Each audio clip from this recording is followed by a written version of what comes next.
Landbounuus word met trots aan jou gebring deur Laveld Agrochem. Saam boer ons vooruit. Walton Senekal, hy is die nasionale bemarkingsbestuurder van Willa Crop Protection. Goeiemôre, baie welkom. As hy môre of Dawie. Julle ouens daarso by Willa, julle het besluit om nie net op gewasbeskerming te fokus nie, maar ook op weerintelligensie. Hoekom? Ja, wel, eerstens, jy sal seker saam met my stem, intelligensie is 'n rare kommoditeit deesdae.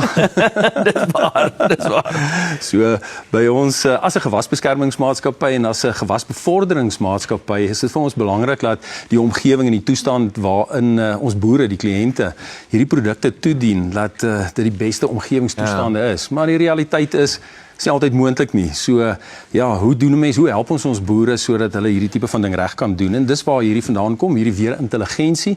Om data bymekaar te maak nie 'n probleem nie. Hoe interpreteer jy daai data? Dis hoekom ons die Willa Weather Regional Report ingebring het. Gee my 'n idee van hierdie Willa Regional Weather Reports van julle. Ja. Hoe dit oor tyd ontwikkel het. Ja, kom al 'n hele rukkie. Huidiglik staan ons so op 600 weerstasies wat in 'n netwerk nasionaal uitgelê is, en dis weerstasies op die grond. Ons korttermyn ambisie is 1000 weerstasies en die mediumtermyn 2000 weerstasies. Nou daai 600 huidiglik word opgedeel in 46 gebiede, areas. Byvoorbeeld die Koue Bokkeveld of die Mieliedriehoek daar rondom Botawil. En hy het nou elkeen sy 15 weerstasies. En uit dit genereer ons dan nou data en dan ook wat ons hierdie intelligensie wat ons kry om vir 'n ou te kan sê, 'n klomp dinge wat hy wil weet. Ja, maar ek meen voor die hand liggende vraag is, daar's baie van hierdie weerplatforms, maar julle spul van hulle. So hoekom is hierdie nou meer waardevol vir boere? Ja, wel, ek dink die kwessie dat dit baie meer plaaslik is. Nou, eerstens, baie van ons weer word maar met satelliete gedoen. So dit gee vir jou eintlik meer 'n klimaatsoorsig. Nou, klimaat is oor 'n groter geografiese gebied en oor 'n langer tydperk. Weer baie meer plaaslik, baie meer lokaal en oor 'n korter tydperk. So, met hierdie inligting, met hierdie data en hierdie interpretasie van die weerdata, kan ons vir 'n ou sê, waar trek hy in vergelyking met laas jaar?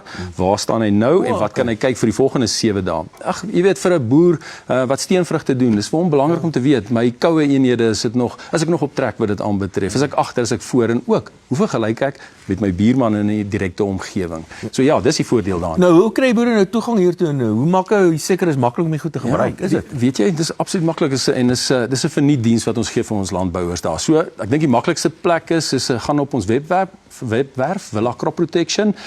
Baie prominent daarso is die Willa Weather Regional Report. Jy teken in op hom, kosteloos, en jy kan dan kies in watter streek jy wil inligting vandaan af hê. En dit kry jy op 'n WhatsApp of op 'n e-pos, net soos wat jy wil. Baie maklik nou. Dink jy dit gaan 'n groot impak hê op boerdery en klimaatsweerbaarheid? Dis nou Absoluut. Ja, dis nog 'n stukkie gereedskap wat daarin is. Jy weet, weer eens 'n kort voorbeeldjie. Jy is miskien dalk met jou mielie in 'n baie kritiese bestuivingstydperk en jy sien die volgende 7 dae is daar net stres wat voor lê. As jy dit geweet het en jy weet waar trek jy in vergelyking met die verlede, kan jy nou 'n besluit neem en sê, miskien moet ek 'n stresmiddel spuit of miskien kan ek 'n ander verwagting oor 'n uitkoms hê. So dit maak jou meer weerbaar. Walton Senekal van Willa Crop Protection, baie dankie dat jy by ons 'n draai gemaak het. En ek moet vir julle sê, wat my absoluut verbaas en verstom, is die tegnologie, veral in landbou, en dit besig is om te ontwikkel. Ja, daar's min boere in die wêreld wat Suid-Afrikaanse boere mee kan kompeteer.